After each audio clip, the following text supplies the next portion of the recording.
any of you has something else to do at 2, exactly at 2, so should I finish very promptly? At 3, right? Yeah, sorry, at 3. I think I have something relatively soon after, but not exactly. So I think I believe there is half an hour or so, but I need to check my calendar.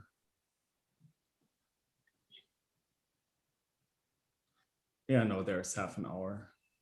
Good. So you're wondering whether we can go over for a few minutes without any. Yeah, exactly. Just to know if I should end very promptly or we have a little bit of wiggle room. Yeah, and my last in-person meeting just before this, some people needed to run out at the end of it.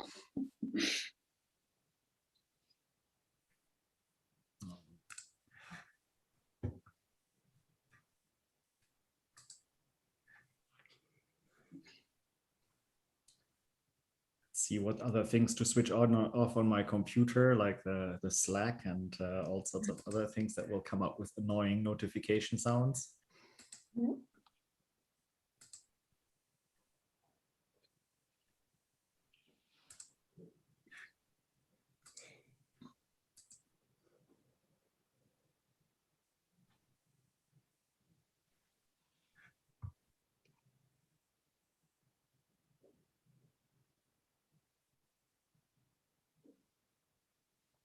I will let everyone in now. Yeah, I think you can already let everyone.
So maybe I'll give another minute and then we can get started.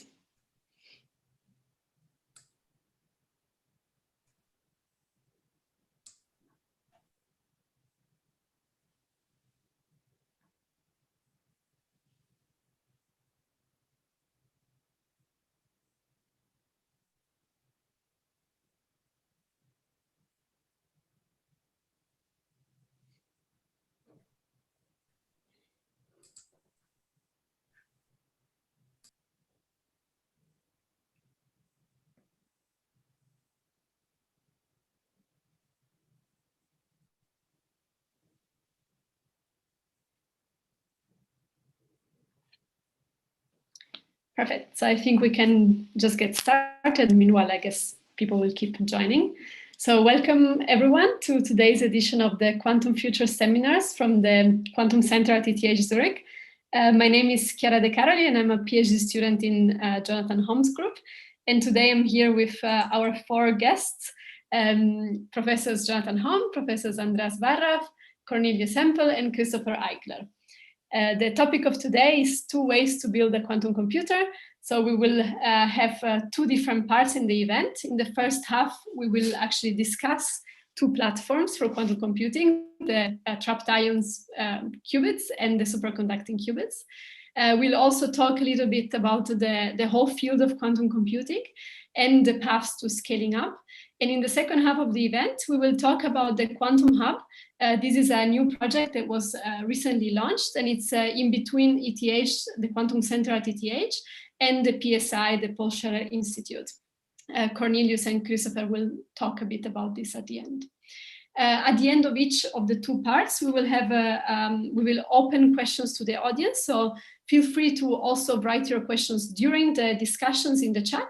And Lidia Del Rio, a senior scientist in the group of Renato Renner at ETH, will take care of the questions and moderating them. And so without further ado, I would say let's get started. And to begin with, I would like to ask our speakers to give a brief introduction about themselves.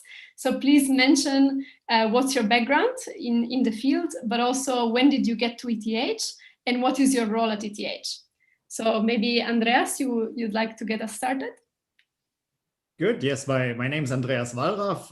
I did actually start researching superconducting circuits during my master's thesis in 1997 at the Forschungszentrum Jülich in Germany. And I sticked on to looking at superconducting circuits ever since. I then spent time at Yale University in the US from 2002 to 2006.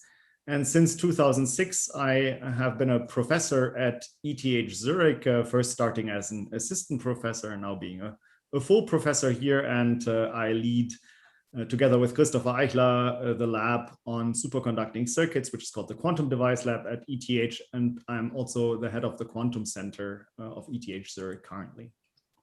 Great. Jonathan? Yes, so I started in the field of trapped ion quantum computing in 2002 in Oxford. So I did my PhD there with Andrew Steen. I moved on then to do further research in the same area with Dave Wineland at NIST in Boulder in Colorado. And since 2010, I've been leading the trapped ion quantum information group at ETH Zurich, as in the similar vein to Andreas, first as assistant professor, now as full professor.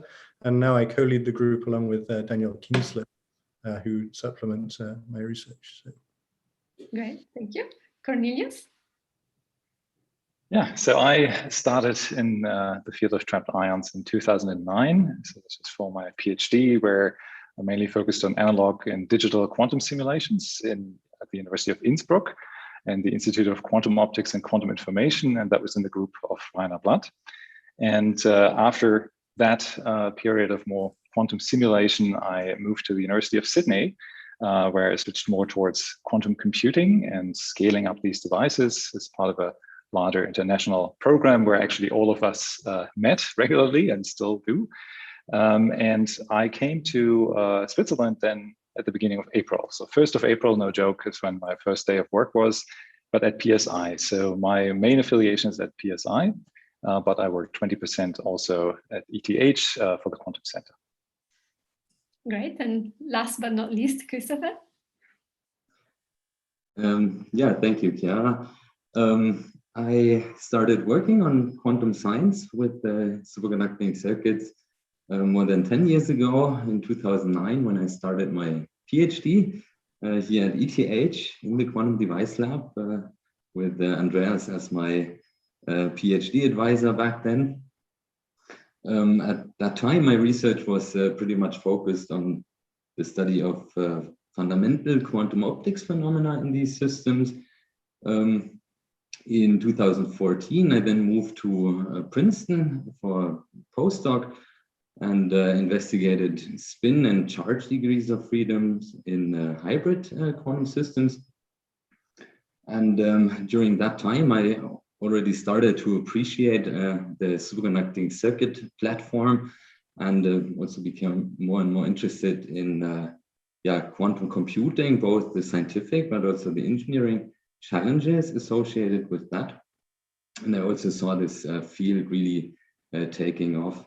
So I decided to focus my attention a bit more towards quantum computing and also error correction in particular, and rejoined ETH as a senior scientist in 2016, where, as Andreas already said, I co-lead jointly with Andreas our scientific activities in the Quantum Device Lab with a primary focus on quantum optics and computing.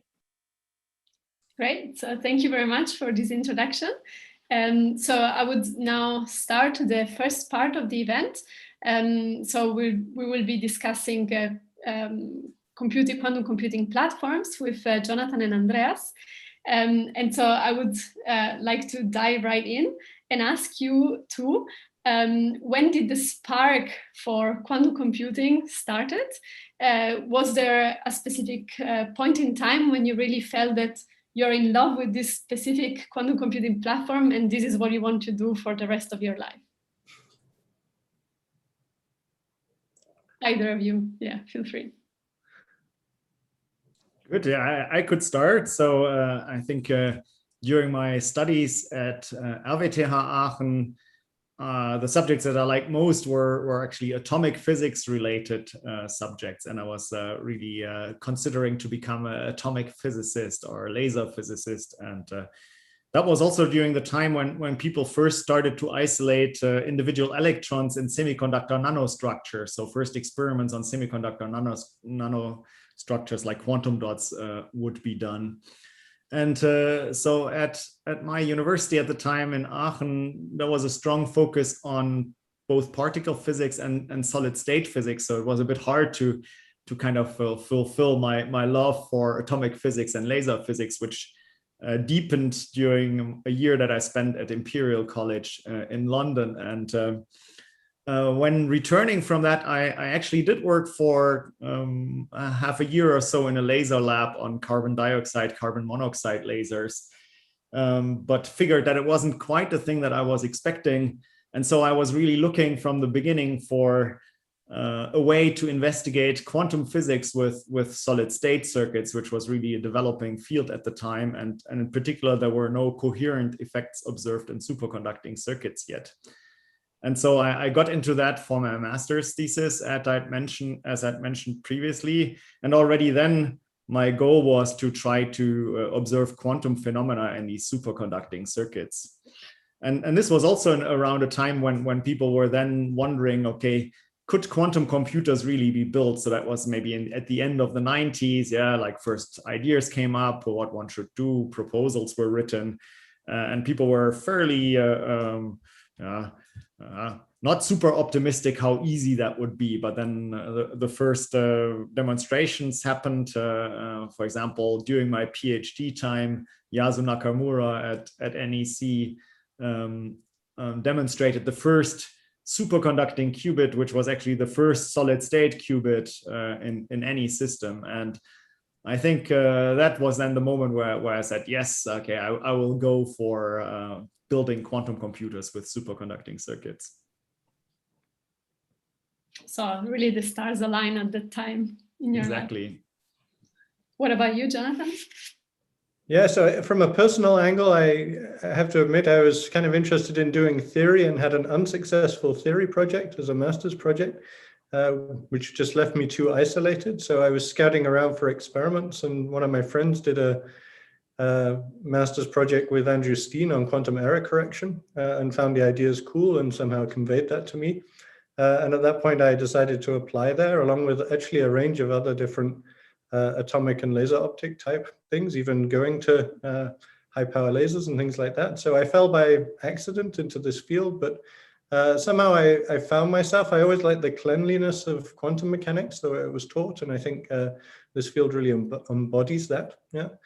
With respect to my start versus the start of quantum computing in trapped ion field, at least, I'm a very late starter, or not a very late starter, but certainly later than the field. In a sense, trapped ions were already around as qubits before quantum computing came along. They were being attempted for atomic clocks. And then, in a certain sense, for instance, Dave Wineland was sitting there in the lab with the right set of tools when quantum computing started to need the same sets of tools, and then the proposal came for doing this in trapped ions. And I think ever since then, there's been a very sustained effort in this technology to try and build quantum computers. Yeah, great, thanks. So maybe to get everyone on the same page, although I think that everyone on this, all the guests in the audience already know well this topic, but could you give us a sense of what is for you quantum computing? And for example, Andreas, can you tell us what does it mean to do quantum computing with superconducting qubits, or how does a quantum computer based on superconducting qubits look like even? Okay, yeah. So when you walk into our lab, and you will see things that are very similar when you walk into the labs of IBM and Google and other labs that pursue quantum computing based on superconducting circuits.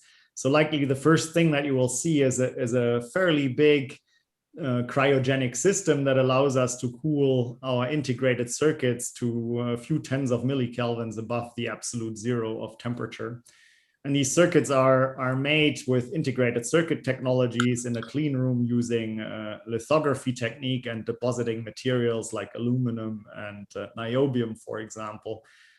And the circuits that we built are then either linear or nonlinear resonance circuits, which we can control the quantum physics of by irradiating them with resonant microwave frequency radiation that comes out of microwave frequency sources that we then modulate. So you also see typically a big pile of microwave electronics aligned in a rack that then gets connected through cables to the cryogenic system, in which then the cables lead down to the qubits.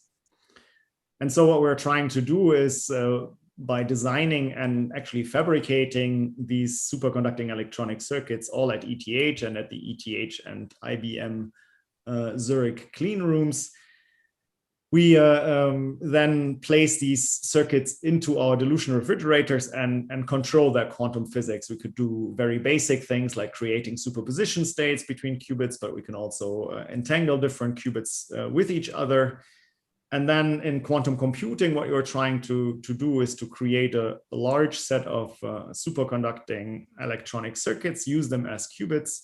The largest number that we are currently handling in our lab is 17 of those qubits, which are then connected to each other so that you can do 2-qubit gates by, for example, tuning the transition frequencies of the individual qubits, and then orchestrate kind of your microwave pulses and the pulses which tune the transition frequencies in a way that would implement a quantum algorithm acting on these superconducting qubits. And in this way, we actually are very interested in exploring mechanisms to correct for errors happening in superconducting quantum computers and implementing simple algorithms that can work on systems which are not yet error corrected. And so if instead of stumbling into your lab, we stumble into Jonathan's lab, what do we actually see? What is different? Somehow you see the equivalent of the mess of microwave wires. I think the thing that would dominate if you came into our labs would be instead a mess of optical, not even wires in some cases, much of it free space. So you'd see a lot of mirrors and various optical components. But the core of our experiments really is individual atoms, so charged atoms. They're trapped usually about 100 microns away from gold surfaces, which make up a set of electrodes that we can use to provide confinement. And that these electrodes and the ions themselves are placed within an ultra-high vacuum chamber, which sometimes today is actually a cryogenic environment in order to make the vacuum very big. So we, instead of controlling via microwave control, we primarily control our ions via lasers. So there are pulses of laser light, and we have to synthesize very carefully the frequency phase of many of the laser pulses. So a lot of what you would see dominating our lab would be things to control light, essentially. And that's the main visual impression, though certainly one of our great ongoing challenges is to try and get as much of that into optical wires, if you like, optical fibers. So it becomes a wiring effort rather than a free space dominant lab impression. Yeah. Nevertheless, the same game is true. We want to encode information in superpositions of these atoms. The atoms talk to each other, their charges, so they repel each other and they can talk to each other like that. And we try and generate entangled states and play with things like error correction codes in these systems. And so if we go a little bit deeper, what is, to Jonathan, what is one thing that superconducting circuits have that you would love for trapped ions to also have? What is a clear advantage? Yeah, okay. I think the one thing that I always look at and think would be great is to be able to run a sequence, a single run of the experiment in superconducting circuits. Takes probably, it's 100 times faster than in trapped ions, which allows you to calibrate the system quicker. Yeah, and I think that's a big advantage if you've got more systems, you've got more calibrations to do. So in that sense, that's something I always look at and think that would be great. The other thing I somehow think would be great is that my feeling is that companies supply a more standard apparatus that meets more of the needs for superconducting qubits, whereas we find ourselves still putting lots of bits together when we build a new setup, which is kind of frustrating. Yeah, and the same question for you, Andreas. What do you think that is the great advantage of trapped ions that you would love to have in your research? One of the aspects that is certainly interesting is that the coherence of these ions, when they're treated properly, is quite good. They last in coherent superpositions for long periods of time. But some of this advantages may be given up because the manipulations on the ions are a bit slower than they are in superconducting circuits. But overall, I think the coherence properties are very nice, and all the ions come out exactly the same every time you use one, and you can get an infinite number of them out of your gas, out of which you trap it into your trap. And another aspect that is very nice in these ion trap systems, at least in some of their incarnations, is that there are straightforward ways to create all-to-all connectivity between the ions. So if you have, say, a string of 10 ions, you can have any pair of ions interact with each other in that string. While in superconducting circuits, you typically lay out the qubits on a grid and frequently have only nearest neighbor interactions, which then restricts your ability to do straightforward algorithms on these. You can obviously compensate by swapping states around, but I think it's this all-to-all connectivity is a very nice feature in ion trap systems. Yeah, that's interesting. And so in terms of the field as a whole, what is the current state of the art in the two respective fields? What is the maximum number of qubits that have been controlled altogether? And so, Sorry, Jonathan, you can go ahead. Yeah, I think I would put state of the art in a couple of different ways. So there are two frontiers in a sense that we have to conquer to build quantum computers. I think one of them is certainly number of qubits together, but the other is a little bit number of qubits that you can actually control, which is related to the error rates at which you make mistakes, if you like, when you're doing things to them. So my figures of merit are somehow always these two. And I think the number of qubits, in some sense, you could say people have controlled more than 50 ions in an ion trap. If you ask where they've done what I would call real quantum algorithms, I think this comes down to more like maybe 20, but more like 10 would be a realistic number. And then the figure of merit that I would use, which needs to keep going down, is what the error rate is on a gate. And recently people did gates with an error rate of 6 parts in 10 to the minus 4. And I think that's great, but it's also not yet embedded in a larger system. So we have to be cautious about those sort of numbers. What about the superconducting circuits? Yeah, I think if you take this number of qubits as a measure for superconducting circuits, there's now systems that have, say, somewhere between 50 and 100 qubits implemented in them. And to some degree, the experiment that likely many of you have heard of that was performed by Google just about 2 years ago, which demonstrated a quantum advantage or quantum supremacy, they called it at the time, with a device that had slightly more than 50 qubits and executing a gate set on it to create a state which they showed would be very hard, take long time to recreate on a conventional computer. And I think to some degree, this 50 qubit system that they realized and did experiments on, I think still today represents somewhat the state of the art. I think there's been advances, on different aspects of it in terms of fidelities and different ways to do gates and think about how future systems could be built. But this still is kind of a scale that is quite challenging. There's been now other experiments which repeated the Google experiment. There's also different algorithms that have been implemented. But say on the order of 50 to 100 qubits with gate fidelities that are, or gate errors that are somewhere between 10 to the minus 2 for 2 qubit gates, or a bit better, maybe at times 10 to the minus 3. errors of maybe 10 to the minus 4 for single qubit gates. That's roughly what technically defines the state of the art. Yeah.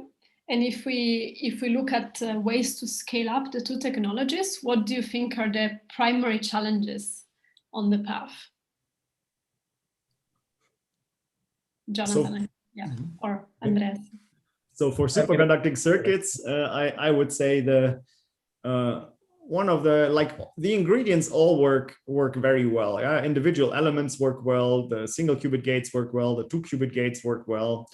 And some of the challenges really arise by the need to maintain the high quality of these operations and maybe even further increase the quality of these operations while increasing the integration density in these circuits. Yeah? And that is really a big challenge. Yeah? You could think that, okay, you can come up with sophisticated device manufacturing techniques in your lithography and deposition of the different materials. And typically what one observes in these experiments is that when the chip complexity grows, the coherence properties of the individual components decreases. And so I think one of the big breakthroughs will happen when one identifies the full set of techniques that allows one to increase circuit complexity while probably still improving qubit coherence. And currently, the ways how to exactly do that are not quite known. Yeah, so a combination of these two steps, further integration at increased coherence properties and control quality is the main challenge, I think. Jonathan? Yeah, so I think the leading systems in terms of qubit numbers for us today make use a little bit what Andreas said of these long strings of ions with this all-to-all connectivity. But if we think about scaling further, then a big challenge is really to modularize this approach. And that's either do it locally in the sense of having on a chip or nearby a chip, many regions where we can operate ion traps, or modularized by having many setups that get linked together. I think these are the two big challenges we see. And so one thing about trapped ions, they don't live in a chip, so you don't just build more stuff to make it work. So one of our big challenges there is actually to try and integrate control into the chip such that it can still be delivered somehow to the ions which are nearby the chips. And that's starting to happen. For instance, we were recently using integrated photonics, but that's still at the beginning of its path in a sense.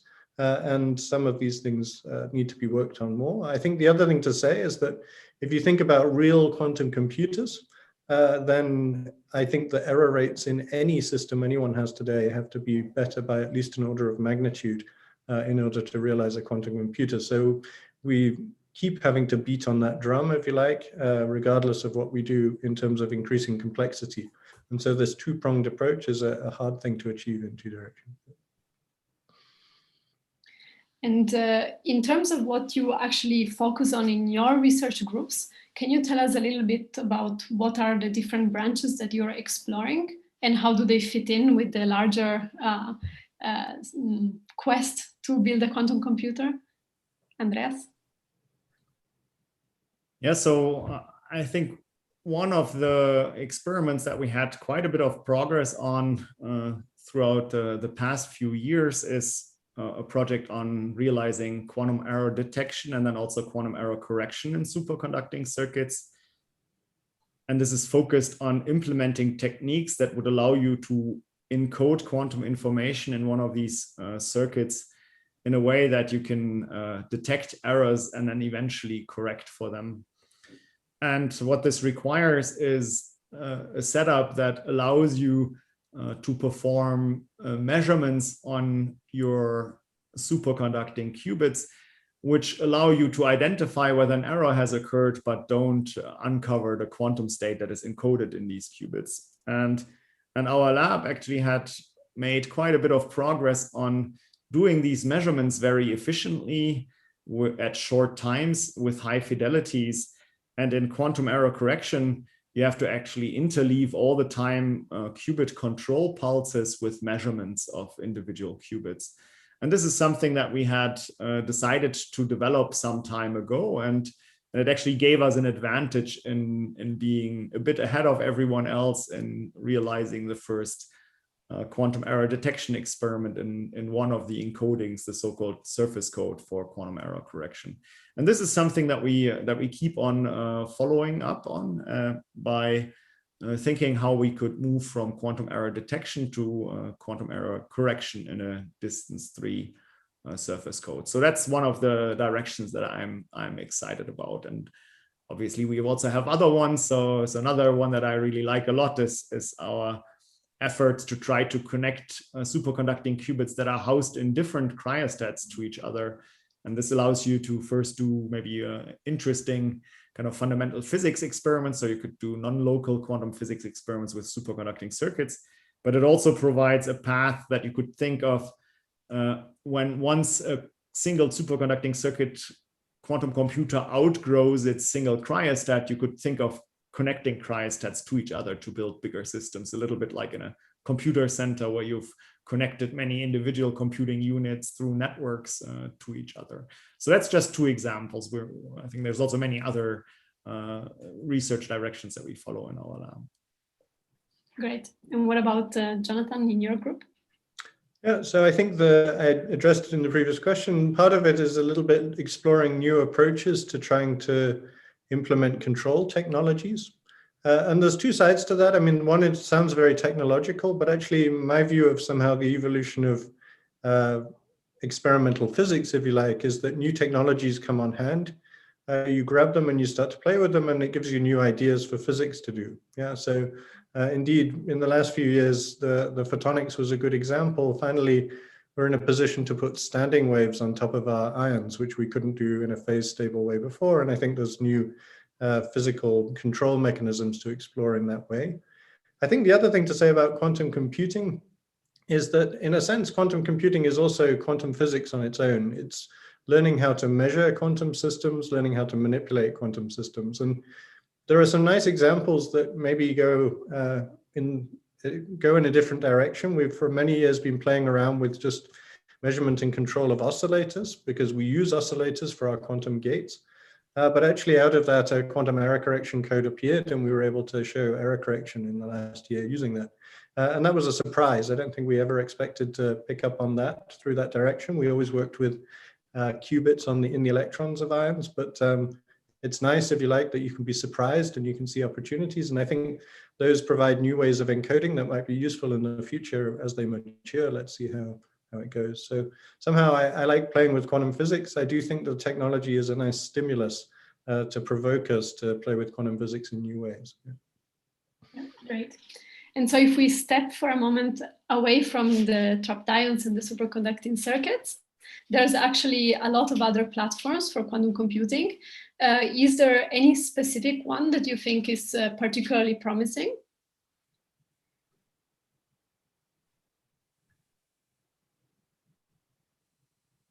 Either of you, if you have an idea. I can jump in. So just one I don't know about particularly promising. It's a very long path from where we are today to a quantum computer, in my view. So in some sense, I would say these are platforms that have maybe a feature that I don't have, and I kind of enjoy thinking about whether they have opportunities there, right?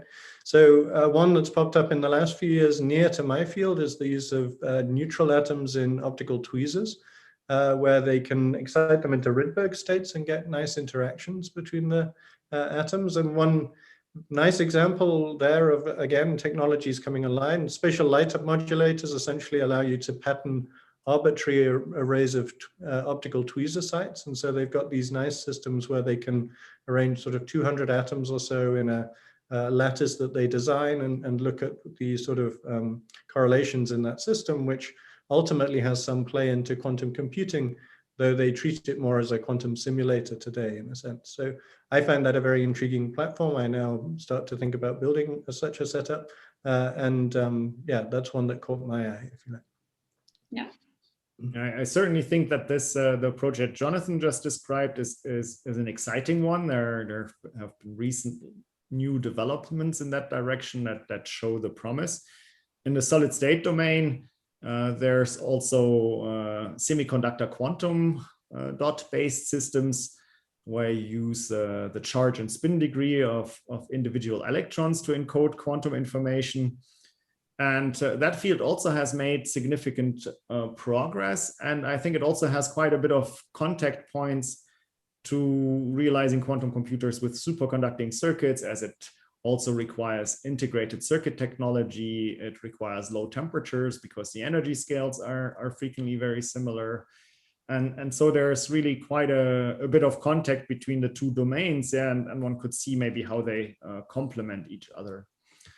But as Jonathan said, probably so far, it seems for any of these technologies, there needs to be a significant amount of work put into them to develop them to the level to build larger systems. And frequently there's no really magic solution to it. It requires continued development on it. And so therefore there could be a scenario where maybe one system is good enough and then it will be developed more strongly than others. And that maybe then turns into a selected technology. But overall, it's probably too early to say that with certainty, the quantum computer will be built on just this one technology. I think there's probably room for multiple technologies, and there's possibly even room for even altogether new ideas that then might accelerate the development. But as I said previously, I think then for these new ideas, all the steps have to be done that also have been done for the existing technologies. Yeah, of course. So maybe one final question for you two. You're both academics, but at the moment, the quantum computing field is kind of exploding, and there's lots of companies and startups that are starting to do research in the field. How do you feel with respect to this? So how do you see this involvement from companies and startups in the field of quantum computing? Jonathan, maybe you can go ahead. Yeah, so I think it's of course exciting. It's nice that there are they create jobs. They create also a drive. They can take things in a slightly different way. They probably take, or in a certain sense, they take the more mature technologies in our setting and they push that very hard with a lot of manpower in a way that we don't readily do, if you like. There's a danger that they swallow a lot of manpower and that manpower maybe stops educating the rest, other people to get into this game. And so there's certainly a risk there. I think there's also a little bit of a risk, and I see it, is that of course, what it means is that people start to work in their company and they probably have restrictions on sending new ideas around and talking about things. We certainly see that. And I think maybe that can be something that hinders progress in the short term and takes a lot of people out of the field and actually stops them generating new ideas. And I do feel we need new ideas, not just development of the old ideas, in order to get to where we're going. And I still think it's a long time to go before we get where we're going. Yeah. Yeah, I think overall it's an exciting development. I think when many of us started to work in this field, it was a completely academic activity, and you would not see this commercial side to it, at least not initially, or whether it would then be really feasible to think about that and start a company.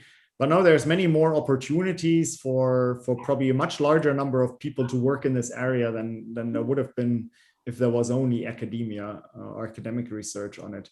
So that's nice to see. And I think many, or probably most people that I've talked to that work at companies, they really enjoy it. Yeah, they sort of do things that they also did in an academic context now in sort of in a professional context with many people that they know at their new company. So I think that's good. Then, of course, you could ask yourself, then there's more protection on intellectual property, for example, and this drives the field, but it hinders kind of progress to some degree because one gets more secretive about one's results, and probably overall the challenges at quantum computing are still large enough that doing anything that is possible to improve progress or enhance the rate at which progress is made would be good. And being sort of locked down in one's own little bubble at a company that can't share anything is probably not so good for the field overall, because we're probably at an early stage in terms of fully harnessing all the developments. Yeah, I think the development is not really finished, and it's now time to have a final product and sell it and make a successful company out of it. But we'll probably need another 10 years or so, or maybe even longer, to build large-scale quantum computers of the type that we actually envisage using in the end for universal quantum computation. I had another comment, actually. One of the things I think we had to get used to, and we still are maybe getting used to, and it's a challenge, is certainly that academics generally make much more cautious statements about where they'll be in a few years' time than companies have to. Companies have to make more ambitious statements. They have to take a risk that's not necessarily fully justified.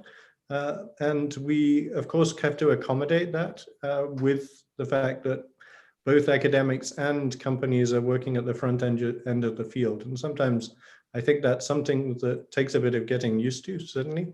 And sometimes there's overlap. Sometimes companies can use academic journal publications to promote a company. And then you have a little bit of a challenge of making sure that when they come into the academic domain, they behave as academics do.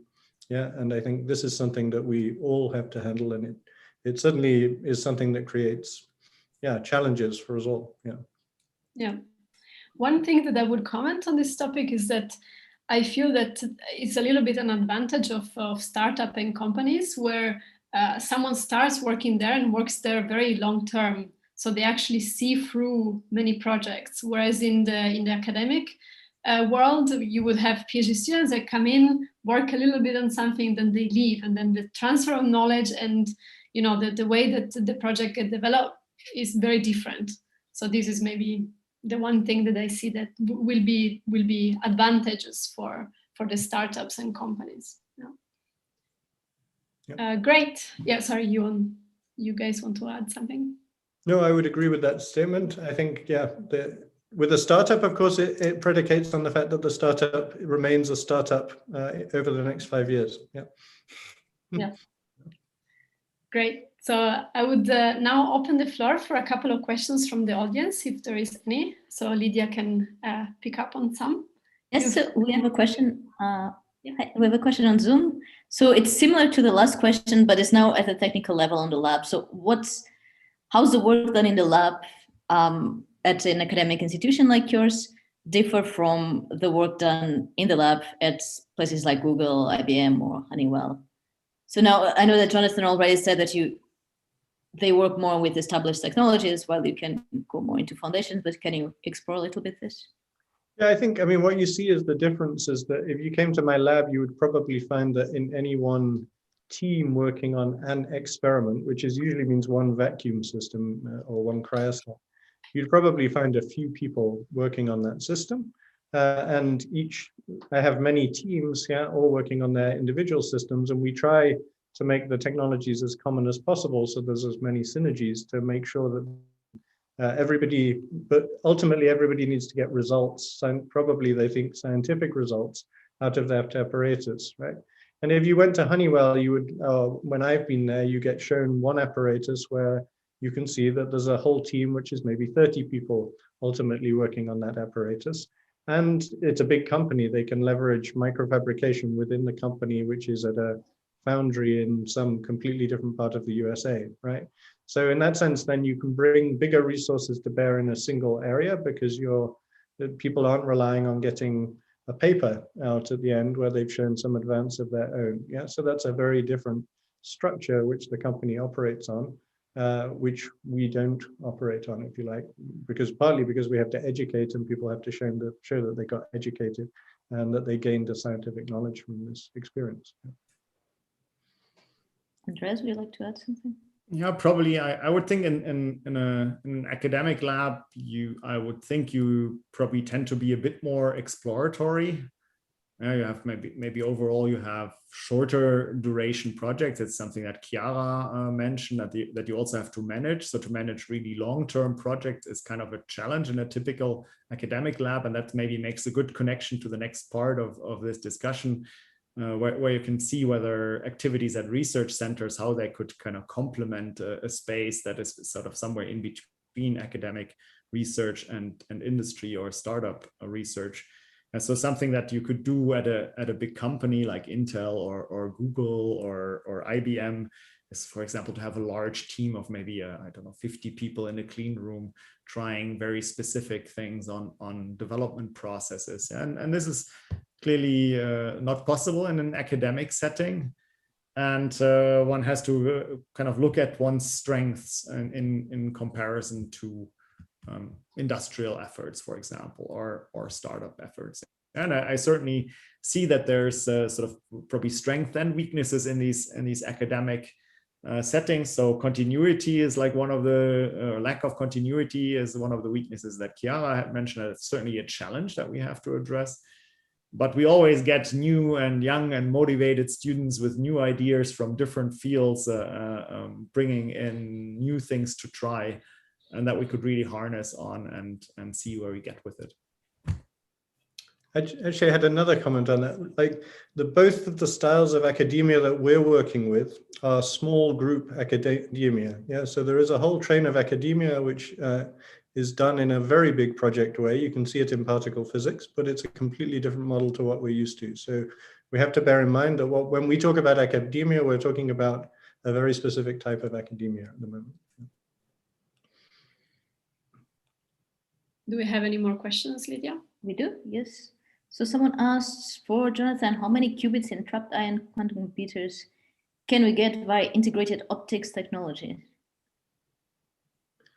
Yeah, I think that's a little bit of a question for the future. Right now, in our integrated optics experiments, we had 2 qubits. Yeah, we now build a next range of chips that would have multiple zones, and we would hope that we can get towards levels of tens of qubits, but it's all in the future, so I'm not particularly a speculating person. Of course, I think it can go much further than that, yeah, but the question is, one needs to show it, and so for me, I'm not a numbers person before I can show much. Yeah, that's it.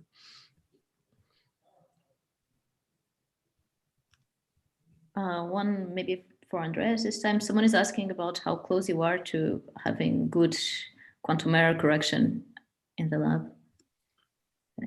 I think my sense would be that sort of basic demonstration, it depends a bit on the code, yeah. So quantum error correction has been demonstrated in some settings, yeah. But it's not yet at the level that you could really start integrating in a big scale, say realize multiple error corrected qubits and then easily do gates between them.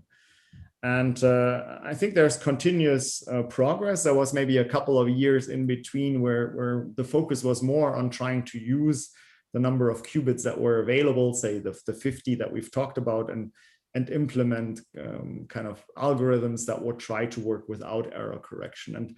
And now I think the focus is back on error correction challenges, and I think to be really at the full-fledged thing that would allow us to implement universal quantum computation at the level that we need, we're actually quite a bit away from that at the current stage, but I'm pretty sure that we will see the next steps in progress within the next year or couple of years, like realizing surface code, quantum error correction, for example, and then looking at logical gates between logical qubits.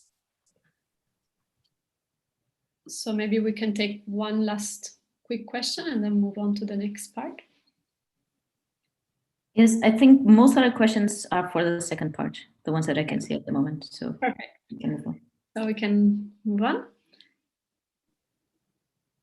So in this second half of the event, I will be talking with Cornelius and Christopher, and Lydia, maybe you can spotlight them. So now we will discuss about the Quantum Hub. This is a new project that has recently been started. And I'd like to ask Cornelius or Christopher to tell us a bit more about the project. What is the Quantum Hub?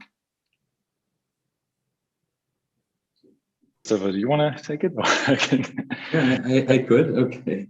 So yeah, maybe I make connection to what has just been discussed by Jonathan and Andreas about the challenges that lie in front of us.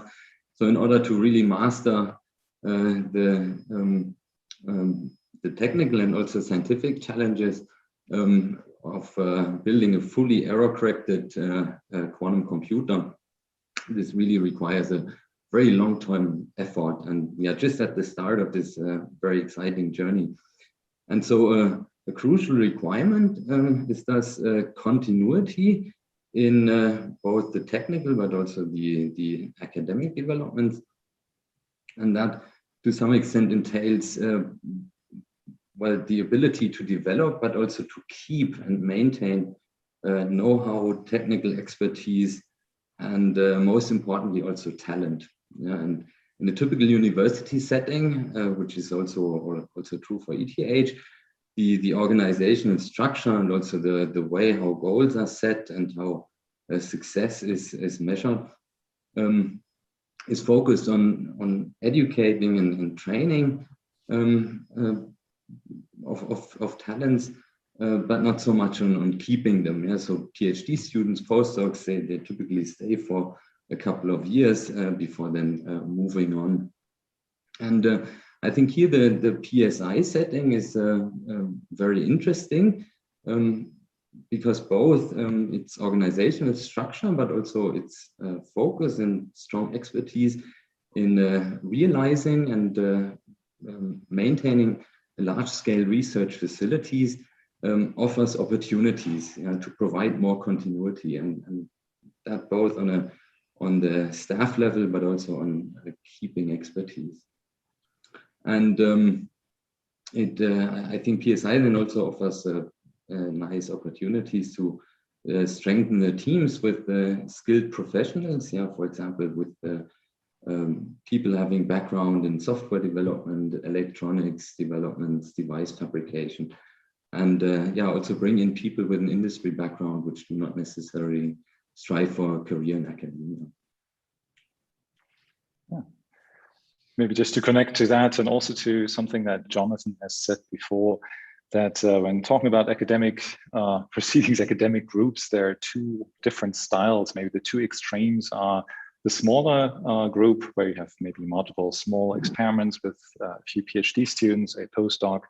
And then on the other end, there's things like CERN, so really big, large-scale facilities where you're looking at... Hello. Hello? Someone is saying hello. Danke. Ciao. Okay. Yeah, so but basically you have a large-scale facility that employs hundreds to thousands of people, and then you're working on a project where lots of groups work on small components of that project, and not necessarily on the full thing always. So that obviously allows for some specialization and for really to bring, let's say, also professionals in that don't necessarily come from the academic background, but that they're very well trained in, say, developing electronic circuits. And then what also came up is a bit of project management. And I think there it's quite important to see that the large-scale quantum computer, the error-corrected quantum computer, is not going to show up by just putting more qubits together. You need to do more, right? You need this quantum error correction, which is actually quite a very intricate thing. So you do need a lot of extra hardware. You need classical computing. You need the feedback loops between the quantum and the classical. So this device is not going to be on your desk. This device is going to be a bit larger. And places where things like that have been developed, PSI is one such example. And maybe lastly, to add there, it's more like the long-term, medium to long-term perspective, and that is how you collaborate with industry. So places like this national lab, PSI, have lots of experience to partner and collaborate with industry. And then also there are what's called a user facility. So you would have people that want to use the device that you work on, that you build, but they don't want to have one on their own. So for instance, when you have a telescope, people ask for time on the telescope. So they write a scientific proposal. Now imagine you wanted to have a quantum computer and you had some great idea for a new algorithm. So it would be great to have the opportunity to write a proposal and then get time on a quantum machine, but not necessarily in the context where you need to give lots of money now to a commercial company, but where this is a setting, a national lab setting, where you can maybe use that. So that's of course further down the line, but being here now allows us to incorporate that thinking already now. So how does it look like in terms of the development of the project? Where are you right now, and where will you be in a couple of years in terms of what are you building? So I guess we're in the early stages. So you can see, you might also hear that it's a bit echoey in this room. So there's not a whole lot yet in this room. It's different in the labs downstairs, but we're still setting up. So that means the basic infrastructure is coming together. The teams have been put together, and now we're basically starting to ramp up. And so then obviously the focus, as we stated before, is really this looking towards large scale systems and these kind of developments where it's a long-term effort, where it's not we have it tomorrow and then we have the paper, or I need to graduate, so we'll do this experiment quickly, and if it needs duct tape, we'll do it.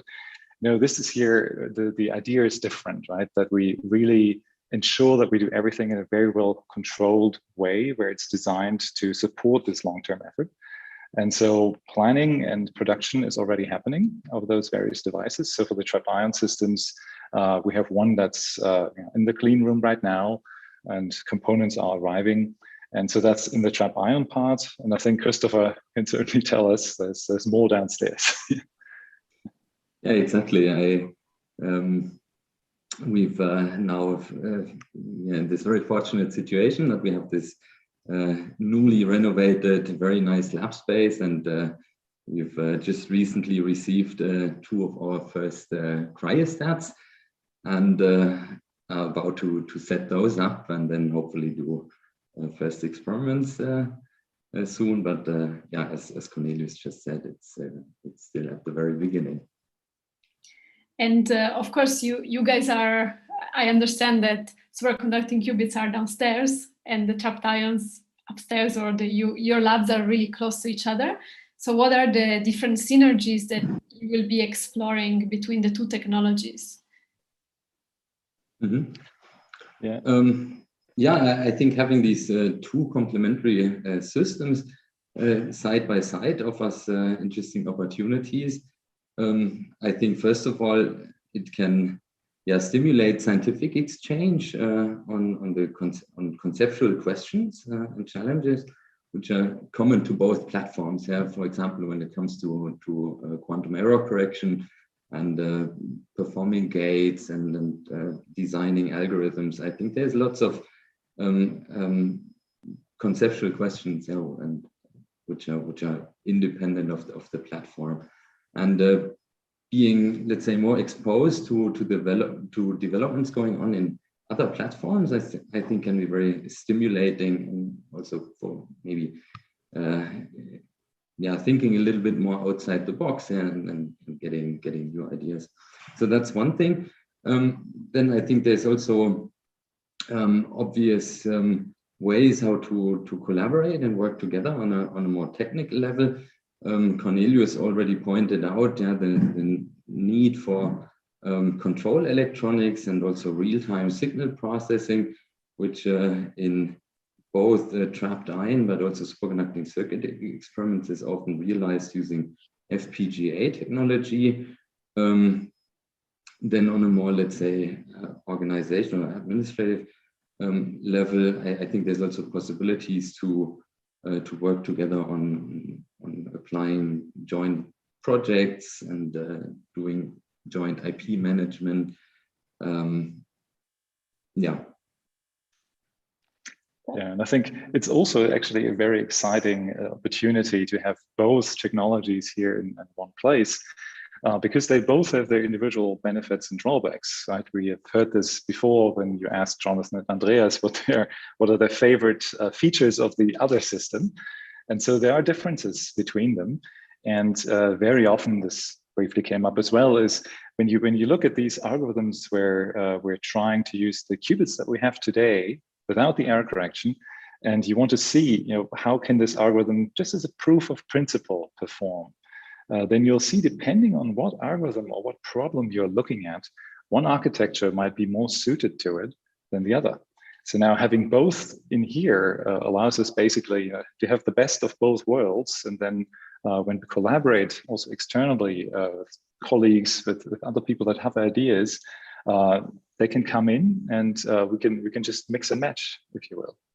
And one more thing to add is it's not just scientific colleagues that come in. So what we envision here is also that we have these two technologies, working quantum computers, and there are companies that build components, right? They build signal generators, they build some of these processing electronics, but they need ways to test them. And a quantum computer is not something that you can buy by mail order. So what we also envision here is really to provide a platform where external partners can come in and then they can test devices, basically, or these components in the context of real quantum computers. And here we have both technologies. So there you can really see the different extremes. What's the performance on short time scales, on longer time scales? You know, there's all kinds of things that open up when you have these two platforms in one building. That's great, and also answers my next question, which is about what is the vision for the project and how do you envision this interaction with different stakeholders, right, that might want to use your machines. So maybe I have one more question and then I will open to the audience for more questions. How many systems will you have at hand? So how many different cryostats or dill fridges will you have with operating quantum computing chips in them? As I just mentioned before, we currently have about to set up 2 cryostats, and they will in the beginning serve 2 different purposes. One of them we call our flagship cryostat. Yeah, so this is the cryostat which will host our latest multi-qubit quantum processor, so at full scale. And the second system, which we are about to set up, is intended to be used for testing purposes and device bring up. Yeah, so we want to more systematically study, for example, the effect of fabrication processes on coherence times. Yeah, and for this we plan to cycle this cryostat and install new samples more frequently, and so this is how we plan to operate. Yeah. Plan to get going. Similarly here, it's 2 setups at the beginning. One is a room temperature setup, so that's not in a cryostat, so that is going to be hopefully living there unchanged, so really being there as a device on which we can test new control techniques, new ideas that very often come from ETH, right? There might be a new idea how to do preparation of these systems, initializing them faster, doing faster cooling, doing different readout. So this system is going to be there and it's going to be ideally running continuously. Self-calibration and all these kind of things can be developed there and tested. And the other one is a cryostat that is also being put together, and something that Jonathan mentioned earlier is a multi-zone chip for ion traps with integrated optics. So this is where such a chip could be tested, but we also have some ideas for further setups that have just not been ordered yet, but there's certainly room to grow this further. Great, thank you very much. And so now, let's take some questions from the audience, and Lydia, you can take over. Yes, so there are some questions about what the difference is between the quantum center and the quantum hub. So maybe Cornelius, you work on both. You can tell us. So the difference is that the quantum center is a bit broader and it's located at ETH. So that's really to consider the nucleation point of the quantum activities and associated interested groups. For instance, you could think about cryptography, you hear quantum computing and cracking codes. So it would be good to have someone who does cryptography, and we do in the quantum center. And so it really brings together various groups at ETH and provides a platform to really represent the quantum community and organize events and various things. The Quantum Computing Hub, on the other hand, is a joint initiative between ETH and PSI on the other side. And we're physically located on the PSI campus. So that's actually where I'm sitting right now in the lab building at PSI. And the collaboration, though, is extremely close, but it is with the 2 groups of Jonathan Holm and Andreas Wallraff. So that's the two that start this, and the two projects that start this. And we hope that the quantum computing hub, will actually be growing, like a hub that has more spines than one, than two. And so this is where that's going. Perfect. Yes. So to pick up on the last part of what you said, someone is asking if there will be more professorships associated with the Quantum Hub or with the Quantum Center, and what their focus will be. Very good question, and spot on. There's actually a recruitment process going on. And it's not official, so I can't really say much to it, but it's happening, and there is a joint professorship actually between ETH and PSI that will be located here as well. Thank you. Someone asked if there are other institutions involved in the Quantum Hub besides PSI and ETH. Maybe as a funder. Currently, that's not the case. So yeah, maybe I could also maybe say a few words about the main objectives of the Quantum Hub, adding to what Cornelius said before. So the goal is really to establish a strong research activity that also drives the technological developments and towards building a quantum computer. And yeah, the idea is to really establish a long-term research activity at PSI in close collaboration with ETH, and also to exploit synergies between the two labs. So that's something that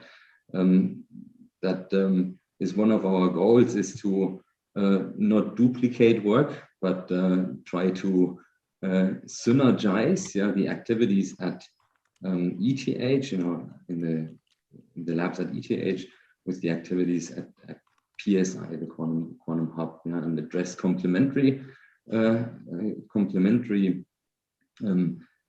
tasks and problems, such that both labs can eventually benefit from that. But it's really supposed to be there's a lab, and we are doing research in this in the context of this Quantum Hub. Thank you.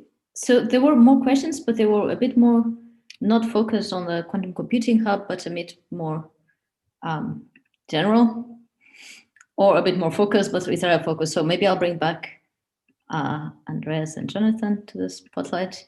So one question was about the Masters in Quantum Engineering that ETH has since a couple of years.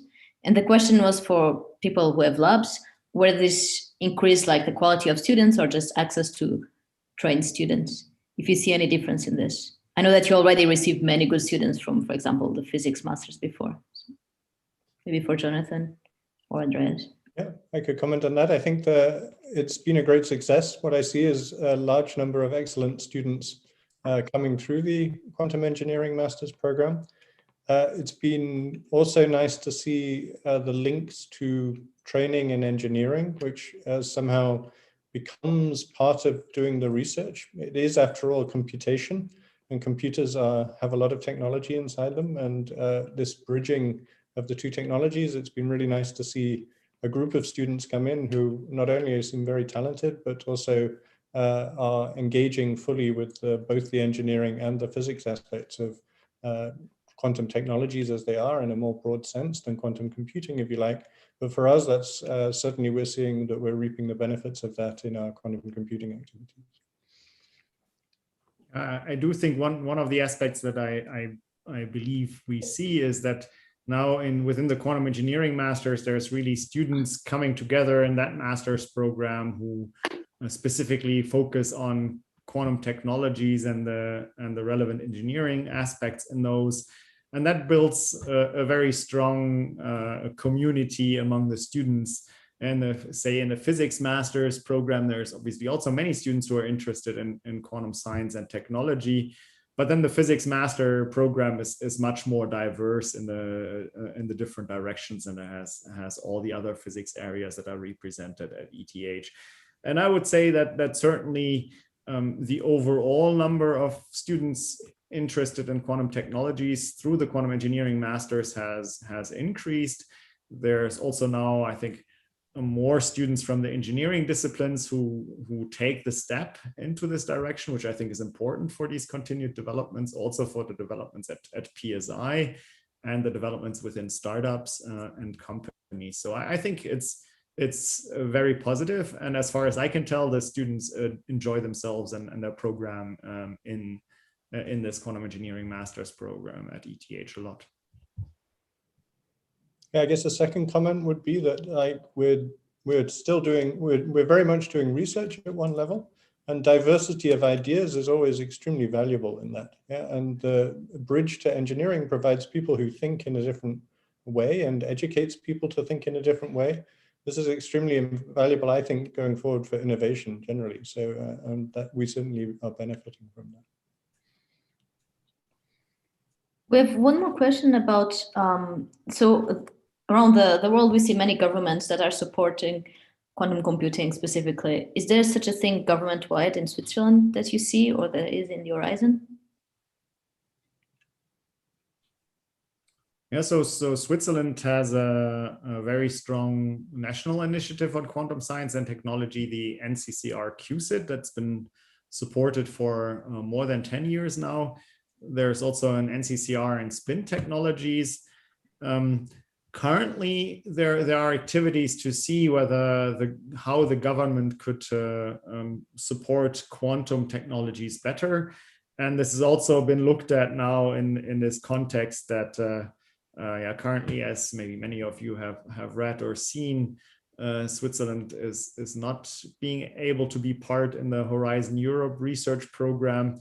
And I think in the view of that, the Swiss government sort of thinks how to position Swiss research there. And I think quantum technologies play a particular role there, because also in these EU programs, quantum technologies are now listed in a sort of in a strategic research area with a reasonably high technology readiness level.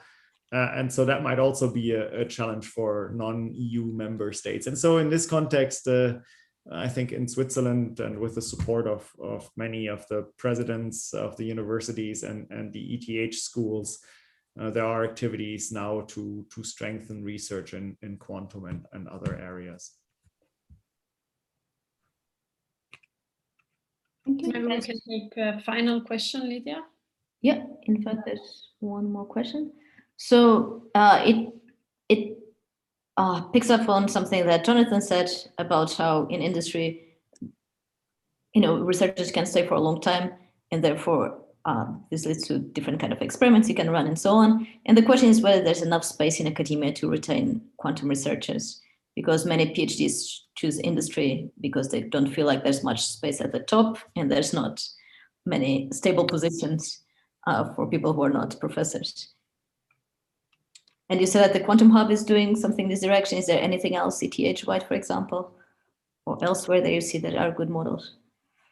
Yeah, I mean, I think in many places, the university structure is a professor-based model, right? Depending on the particular structures, I mean, France has a bit of a different structure where there are many more researchers at senior levels. But for instance, the funding is much more then distributed across many people. So it depends a little bit on the country. I think there are still many research positions available. This is an active field that governments and academia want to be involved in. There are also many people who are going into industry, even from the top levels of professorships. So there are new positions being opened up, I see all the time. I think, in fact, this has almost become a more active hiring area in the last few years in professorships than it has ever been. Yeah. So I think there are plenty of opportunities in academia in a different style to what you get in industry. In industry, also to be the leader of the industry group, which is maybe what you're trying to compare when you think about a professorship, is also something where there aren't so many positions. Yeah, but of course you're maybe rewarded more financially for being not the leader of a group, and you play in a bigger team with more resources at an earlier stage in a certain sense. So these are different models. I think I value for myself very much the freedom of being an academic in terms of thinking, and the thing I can do tomorrow is not really designated by anybody else. Yeah, that's just what I decide to do. Of course, that's a trade-off that you have to make in academia.